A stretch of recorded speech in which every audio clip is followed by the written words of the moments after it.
जय श्री कृष्ण, जय श्री कृष्ण। हरे राम हरे राम हरे राम। आज की कथा शुरू करते हैं। कल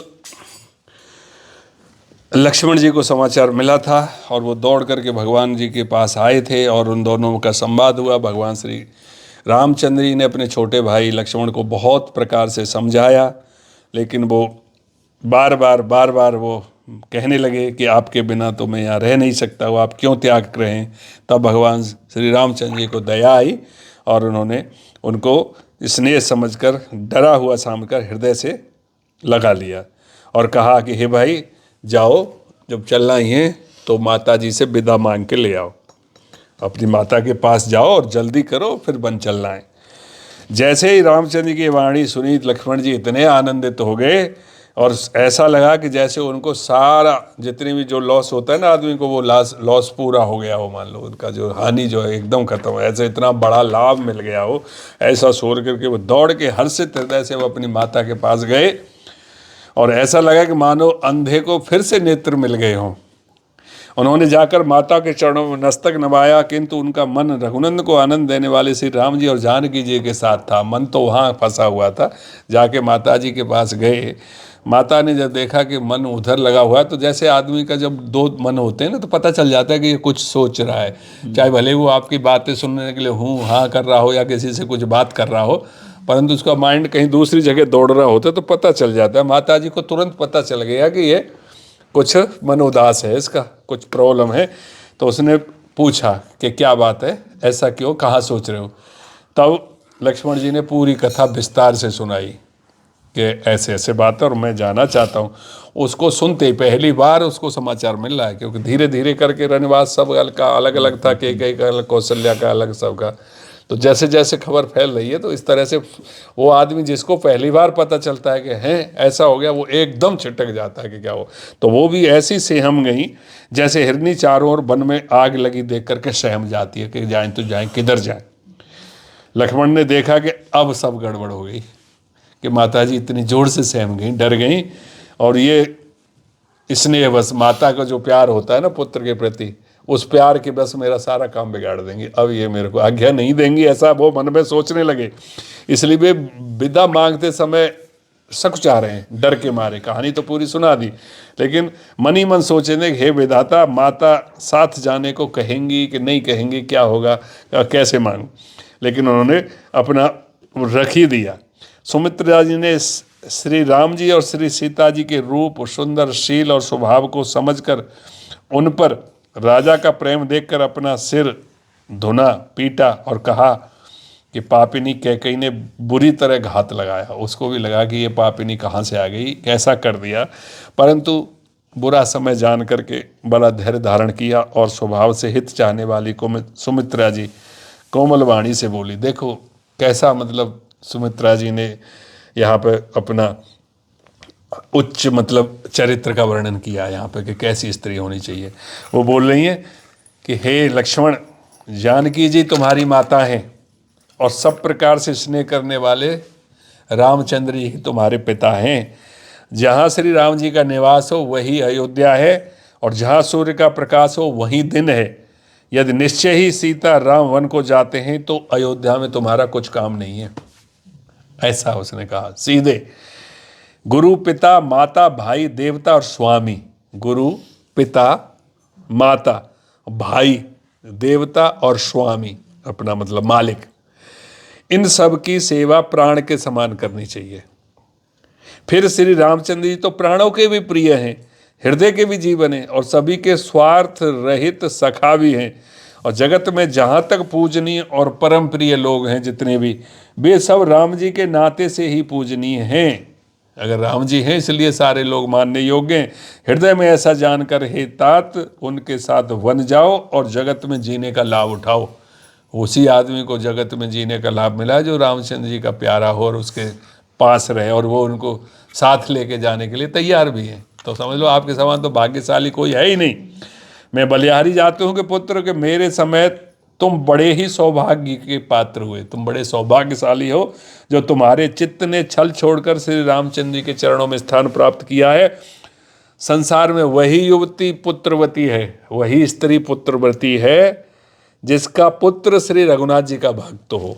अन्यथा नहीं तो जो राम से विमुख पुत्र से अपना हित जानती है, चाहती है कि मतलब राम से विमुख हो और वो चाहे कि ये मेरा भला करेगा, वह तो उससे अच्छी बांझ ही अच्छी, उसके ना पुत्र हो वो जो राम जी के विमुख हो। पशु की भांति उसका ब्याना पुत्र प्रसव करना बेकार है। तुम्हारे ही भाग्य से श्री राम जी वन को जा रहे हैं। मैं तो ये कहती हूँ, सुमित्रा जी कह रही है कि मैं तो ये कहती हूँ कि तुम्हारे ही भाग्य से वो राम बन जा रहे हैं, क्योंकि हेता दूसरा और कोई कारण है ही नहीं। क्योंकि संपूर्ण पुण्यों का सबसे बड़ा फल यही है कि सीता राम जी के चरणों में स्वाभाविक प्रेम हो, और रोग रोष ईर्ष्या मद और मोह इनके वश स्वप्न में भी मत होना। बता दिया कि रोग ईर्ष्या रोष मद और मोह सब प्रकार के विकारों का त्याग कर मन वचन और कर्म से सीता राम जी की सेवा करना, और तुमको वन में सब प्रकार से आराम है, जिसके साथ श्री राम जी और सीता जी रूपी माता पिता हैं। हे पुत्र, तुम वही करना जिससे रामचंद्र जी वन में कलेश न पावें, मेरा यही उपदेश है। ऐसा सुमित्रा माता ने कह करके धन्य कर दिया। हे तात, मेरा यही उपदेश है, अर्थात तुम वही करना जिससे वन में तुम्हारे कारण श्री राम जी और सीता जी सुख पावें, माता पिता प्रिय परिवार और नगर के सुखों की याद भूल जाएं, अयोध्या की। तुलसीदास जी कहते हैं कि सुमित्रा जी ने इस प्रकार हमारे प्रभु लक्ष्मण जी को शिक्षा देकर वन जाने की आज्ञा दी, और फिर यह आशीर्वाद दिया कि श्री सीता जी और श्री रघुवीर जी के चरणों में तुम्हारा निर्मल निष्काम और अनन्य एवं प्रगाढ़ प्रेम नित नित बढ़े, ऐसा आशीर्वाद करके भेजा। माता के चरणों में सिर नवाकर हृदय में डरते हुए कि अब और कोई विघ्न नहीं आ जाए कि एक तरह से तो मिल गई है। लक्ष्मण जी तुरंत इस तरह चल दिए कि जैसे सौभाग्यवश कोई हिरन कठिन फंदे को तोड़ाकर भाग निकला हो, कोई हिरन फंसा रखा हो किसी फंदे ने और वो टूट जाए तो कैसे भागता है, वो इस तरह से वो भागे। लक्ष्मण जी वहाँ गए जहाँ श्री जानकी नाथ थे, और प्रिय का साथ पाकर मन में बड़े ही प्रसन्न हुए। श्री राम जी और सीता जी के सुंदर चरणों की वंदना करके वे उनके साथ चले और राजभवन में आ गए। सीता जी, राम जी और लक्ष्मण जी राजभवन में आ गए। नगर के पूरे अयोध्यावासी आपस में कह रहे हैं स्त्री पुरुष के विधाता ने खूब बात बना करके बिगाड़ा। उनके शरीर दुबले, मन दुखी, मुख उदास हो रहे हैं। वे ऐसे व्याकुल हैं जैसे शहद छीन लिए जाने पर शहद की मक्खियाँ व्याकुल होकर के भिनभिनाती हैं, चारों तरफ अटैक भी करती हैं, लेकिन वो अटैक नहीं कर रहे बेचारे, उदासीन हैं। सब हाथ मल रहे हैं, सिर धुनकर पछता रहे हैं, मानो बिना पंख के पक्षी व्याकुल हो रहे हों। राजद्वार पर बड़ी भीड़ हो रही है, अपार दुख का वर्णन नहीं किया जा सकता। श्री रामचंद्र जी पधारे हैं, कहते ना सावधान सावधान पधार रहे हैं, तो वहाँ के जो सेवक ने जैसे कहा कि श्री रामचंद्र जी पधारे हैं, ये प्रिय वचन कहकर मंत्री ने राजा को उठाकर बैठाया कि रामचंद्र जी आए हैं। सीता सहित दोनों पुत्रों को वन के लिए तैयार देखकर राजा बड़े व्याकुल हो गए। सीता सहित दोनों सुंदर पुत्रों को देख देख कर राजा कुलाते हैं और स्नेहवश बारंबार उन्हें हृदय से लगाते। राजा व्याकुल हैं, बोल नहीं सकते, हृदय में शोक से उत्पन्न हुआ भयानक संताप है। तब रघुकुल के वीर श्री रामचंद्र जी ने अत्यंत प्रेम से चरणों में सिर नवाकर उठकर विदा मांगी कि हे पिताजी, मुझे आशीर्वाद और आज्ञा दीजिए। हर्ष के समय आप शोक क्यों कर रहे हैं? हे तात, प्रिय के प्रेम बस प्रमाद कर्तव्य में त्रुटि करने से जगत में यश जाता रहेगा और निंदा होगी। यह सुनकर स्नेहवश राजा ने उठकर श्री रघुनाथ जी की वहाँ पकड़कर उन्हें पास बैठा लिया और कहा, हे तात सुनो, तुम्हारे लिए मुनि लोग कहते हैं कि श्री राम चराचर जगत के स्वामी हैं, अखंड ब्रह्मांड के नायक श्री विष्णु भगवान का ही रूप चराचर हैं, ऐसा मुनि लोग कहते हैं। शुभ और अशुभ कर्मों के अनुसार ईश्वर हृदय में विचार कर फल देता है, और जो कर्म करता है वही फल पाता है, ऐसी वेद की नीति है। ये सब कोई कहते हैं, किंतु इस अवसर पर तो इसके विपरीत हो रहा है। कहा ना कि जैसा कर्म करे वैसा फल मिलता है। और ये मैंने भी सुना है, और आप सचराचर जग के स्वामी हो तो आप तो सब जानते हैं ये पूरी तरह से कि जैसा करे वैसा फरवे। लेकिन यहाँ ऐसा उल्टा क्यों हो रहा है? कैसे कि अपराध तो कोई और करे और दंड उसका कोई और भोगे। ऐसा ही तो हो रहा है कि अपराध किसी ने किया, कहीं ने, और दंड भोग रहे पूरे अयोध्यावासी और नगरवासी और खुद राजा।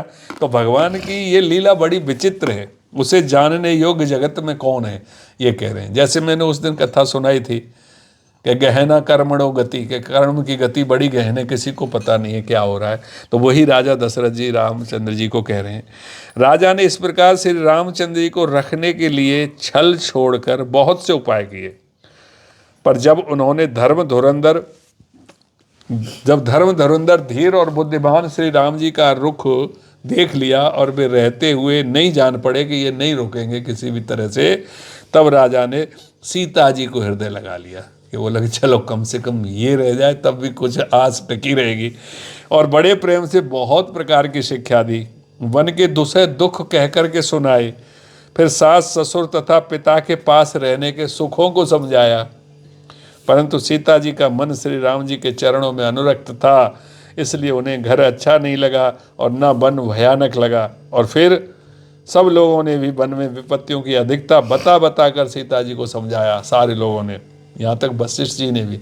मंत्री सुमंत्र जी की पत्नी और गुरु वशिष्ठ जी की पत्नी अरुंधति जी और भी चतुर स्त्रियां स्नेह के साथ कोमल वाणी से कहती हैं कि तुमको जो राजा ने वनवास तो दिया नहीं है, इसलिए जो ससुर गुरु और सास कहें तुम वही करो। यह शीतल और हितकारी और मधुर और कोमल सीख कहाँ पर थे? कोमल सीख सुन करके हितकारी और कोमल सीख सुनने पर सीता जी को अच्छी नहीं लगी। वे इस प्रकार व्याकुल हो गई कि मानो शरद ऋतु के चंद्रमा की चांदनी लगते ही चकई व्याकुल हो उठी हो। इतना मतलब उनको उनकी सीखें अच्छी नहीं लग रही हैं। और ये जो प्रसंग अभी चल रहा है यहाँ पर, इससे आगे का प्रसंग हम कल करेंगे। आज की कथा को यहीं विराम देते हैं। बोल सियावर रामचंद्र की जय।